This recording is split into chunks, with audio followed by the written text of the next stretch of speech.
Segala puji hanya bagi Allah. Nahmaduhu wa nasta'inuhu wa nastaghfiruh. Kepadanya kita memuji, meminta bantuan dan mengharapkan maghfirah atau ampunan. Wa na'udzu billahi min syururi anfusina. Kita berlindung kepada Allah Subhanahu wa taala dari setiap kejahatan jiwa-jiwa kita. Wa min sayyiati a'malina, juga dari kejahatan amal-amal kita. May yahdillahu fala mudhillalah. Siapapun yang Allah taala anugerahkan hidayah kepadanya, maka tiada satu pun yang mampu serta bisa untuk menyesatkannya. Wa may yudlil falan tajid lahu waliyyan mursyida. Dan siapapun yang Allah taala sesatkan, maka tidak akan ada satu pun yang mampu serta bisa untuk memberikan petunjuk atau hidayah kepadanya. Asyhadu an la ilaha illallah. Aku bersaksi bahawa tiada Tuhan selain Allah. Wa asyhadu anna Muhammadar Rasulullah. Dan aku bersaksi bahawa Nabi Muhammad adalah utusan Allah. Allahumma salli ala Sayyidina Muhammad wa ala alihi wa ashabihi ajma'in. Ya Allah, sampaikan salam salawat kami semua keharibaan orang yang sangat kami cintai, Habibina wa Syafi'ina Muhammadin sallallahu alaihi wasallam, juga kepada keluarganya, sahabat-sahabatnya ila yaumil qiyamah, hingga hari kiamat. Amma ba'du fa ya ibadallah, wahai hamba-hamba Allah, ittaqullah, bertakwalah kalian semuanya kepada Allah. Sebagaimana Allah Ta'ala firmankan dalam Al-Quranul Karim, A'udzu billahi minasyaitonir rajim. Bismillahirrahmanirrahim. Ya ayyuhalladzina amanu, wahai orang-orang yang beriman, ittaqullah, bertakwalah kalian semuanya kepada Allah, haqqa tuqatih, dengan sebenar-benarnya ketakwaan. Kemudian jemaah Jumat yang dirahmati oleh Allah Subhanahu wa taala, di akhir ayat ini Allah nyatakan, wala tamutunna, jangan sekali-kali kalian mati.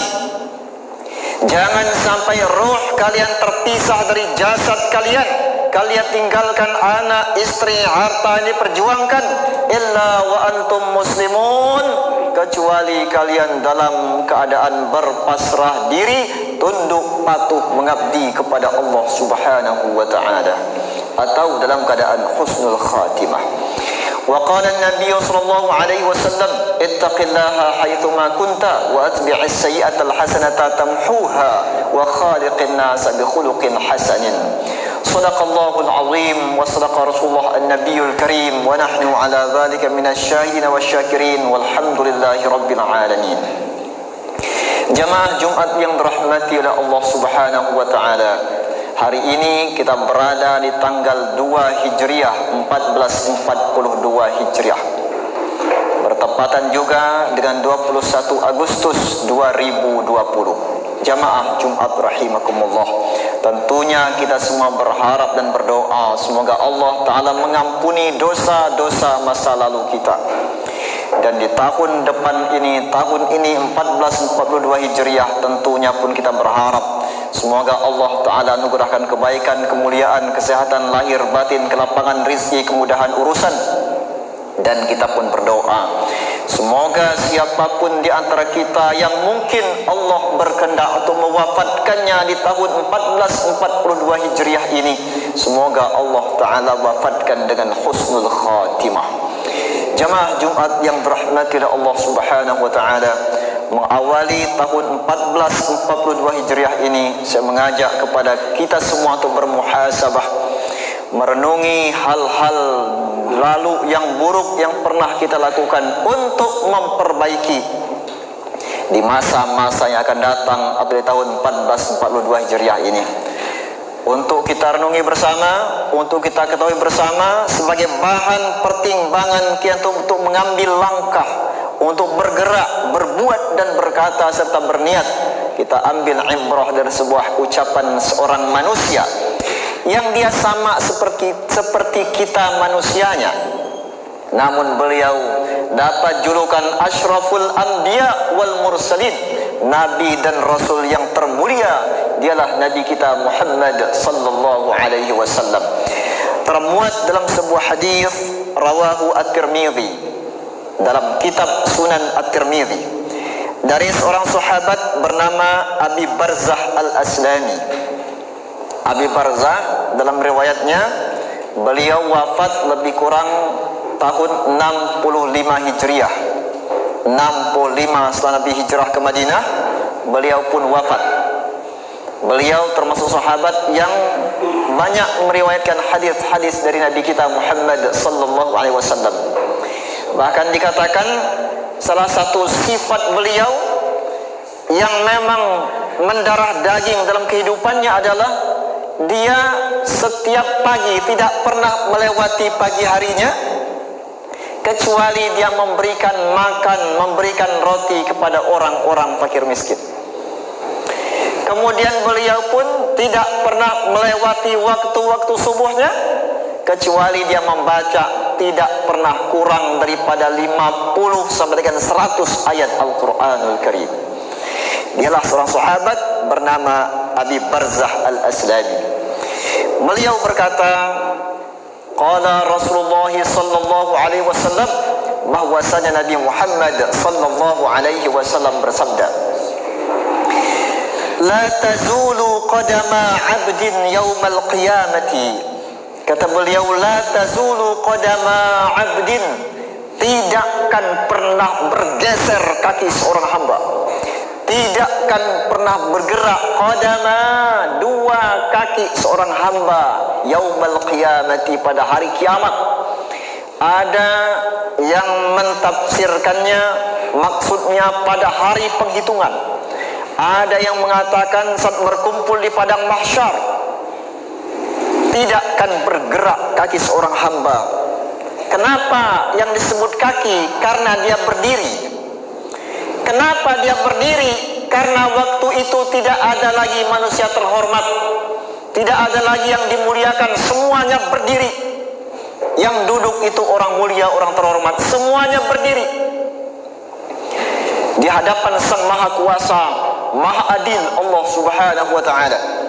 Dan ketika itu kata Nabi, tidak akan pernah bergerak bergeser kaki seorang hamba hatta yus'al, sampai dia selesai untuk menjawab tentang 4 pertanyaan, sampai dia ditanya an arba', tentang 4 pertanyaan.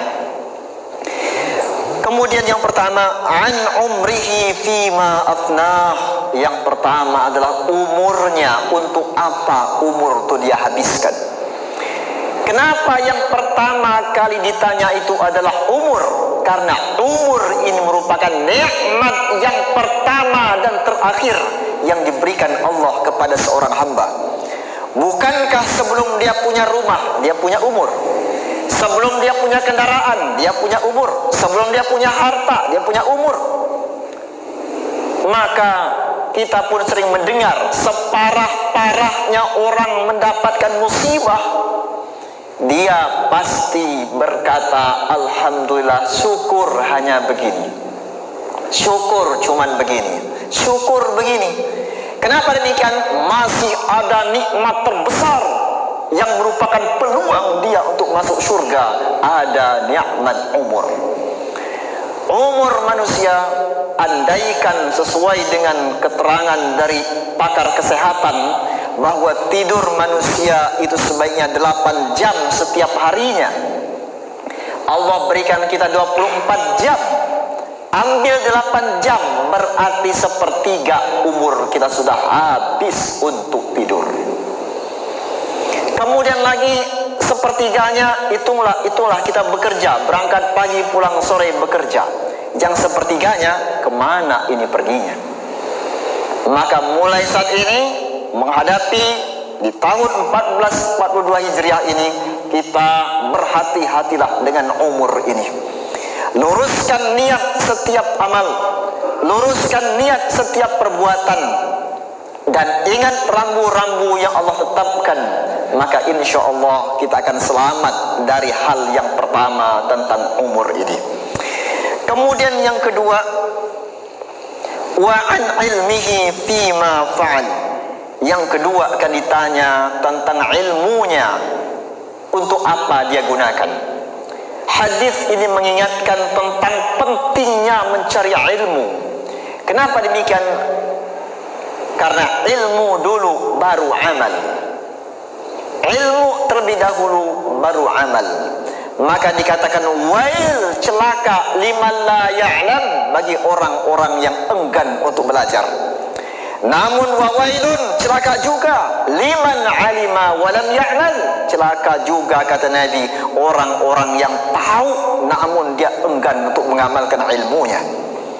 Semua orang tahu solat hukumnya wajib, berapa banyak orang yang melanggarnya?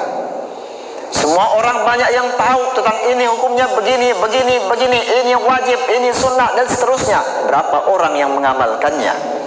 Ingat yang kedua, takkan pernah bergeser kaki seorang hamba sampai dia ditanya tentang ilmu ini, bagaimana ia untuk mengamalkannya. Kemudian yang ketiga, takkan bergeser kaki seorang hamba kata Nabi sampai ditanya wa an malihi min aina tasabahu wa fima anfaqahu. Yang ketiga akan ditanya juga tentang harta, dari mana harta dia dapatkan dan untuk apa harta dia keluarkan. Maka terhadap harta ini manusia terbagi tiga, yang dua celaka, yang satu selamat. Siapa yang celaka? Yang pertama, orang-orang yang mendapatkan harta dengan cara yang haram, kemudian mengeluarkannya dengan cara yang haram. Kemudian yang kedua, orang-orang yang mendapatkan harta dengan cara yang halal, kemudian dia mengeluarkannya dengan cara yang haram. Kemudian yang satu yang selamat adalah orang-orang yang mendapatkan harta dengan cara yang halal dan dia pun mengeluarkannya juga dengan cara yang halal. Maka Nabi kita Muhammad sallallahu alaihi wasallam mengatakan bahwasanya ni'mal malus salih lirrajul salih. Sebaik-baik harta itu adalah harta yang dipegang, harta yang dimiliki oleh orang-orang yang salih. Kenapa demikian? Dia akan berjuang mendapatkannya dengan cara yang halal dan mengeluarkannya dengan cara yang halal juga. Nabi mengilustrasi, Nabi memberikan gambaran, mengilustrasikan. Ada seorang yang berdoa siang dan malam, rambutnya sampai kusut, suaranya sampai habis. Dia berkata, Ya Rab, Ya Rab, Ya Rab, wahai Tuhan, wahai Tuhan, wahai Tuhan. Kemudian Nabi mengatakan, Ya'kul bil haram, makannya dia dari sumber yang haram.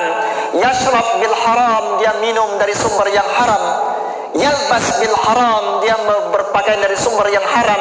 Dan dikatakan fa'aina yustajabu lidzalika, mana mungkin Allah Ta'ala akan mengabulkan doanya. Kemudian yang keempat, yang terakhir, Nabi mengatakan takkan pernah bergeser kaki seorang hamba hatta yus'al an jismihi fima ablah, tentang badannya itu dia gunakan untuk apa. Tangan yang sehat itu untuk apa dia gunakan? Mata yang Allah berikan nikmat bisa memandang, bisa melihat, untuk apa itu dia habiskan? Telinganya untuk apa dia gunakan? Kaki yang melangkah untuk apa dia gunakan? Jamaah Jumat yang dirahmati oleh Allah Subhanahu wa taala, inilah 4 hal yang wajib kita renungkan bersama sebagai landasan untuk bergerak, berbuat dan mengambil sebuah kebijakan dan keputusan dalam kehidupan kita ini. Karena tiba masanya nanti, cepat atau lambat kita akan kembali kepada Allah Subhanahu wa taala. Ketika seseorang sudah ratusan tahun umurnya di alam dunia ini, kemudian dia wafat, meninggal dunia, kemudian ketika itu dia dibangkitkan, Al-Quran mengabadikan, ditanyakan kepadanya, berapa lama engkau hidup di alam dunia? Dia mengatakan seakan-akan setengah hari. Yata'arafuna bainahum, seakan-akan hanya sekedar berkenalan saja. Begitu singkatnya. Dulu kita masih kecil, ada kakek nenek luar biasa, bangganya kita bertemu kakek nenek kita. Foto mereka ada di rumah, luar biasa. Kini mereka telah tiada. Selesai sudah kehidupan mereka. Foto mereka di rumah sudah usam, bahkan dilepas, diganti dengan foto bapak kita. Bapak kita pun gagah luar biasa, kita bangganya berlari-lari di masa kecil kita.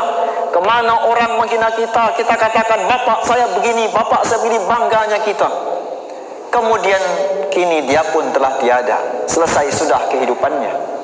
Sekarang pun berganti zaman kita, kita pun sama tidak lama. Jamaah Jumat yang dirahmati oleh Allah Subhanahu wa taala, maka seorang pujaga mengatakan bahwa kehidupan ini sama seperti bunga. Bunga ketika malam hari dia pun mulai untuk berkembang, mulai untuk semakin segar keadaannya. Tambah subuh hari, embun datang, bunga pun mekar, indah mewangi. Enggak lama kemudian, kian hari pun kian terang, datang mentari. Tambah siang, tambah panas, bunga pun layu. Kemudian jatuh kering kerontang ditelan oleh tanah. Tinggallah sebuah kenangan, kenangan yang harum mewangi atau kenangan yang busuk menusuk. Ruh kita ini datang dari Allah, tiba saatnya akan kembali kepada Allah. Jasad kita, tubuh kita datang dari tanah, nanti pun tiba masanya akan kembali kepada tanah. Dan amal-amal kita datang dari diri kita masing-masing, pun tiba masanya nanti akan kembali kepada diri kita masing-masing. Maka perbanyaklah amal. Barakallahu li wa lakum fil Qur'anil azim wa nafa'ani wa iyyakum bima fihi minal ayati wa dzikril hakim wa taqabbala minni wa minkum tilawatahu innahu huwas samiul alim fastaghfiruhu innahu wal ghafurur rahim.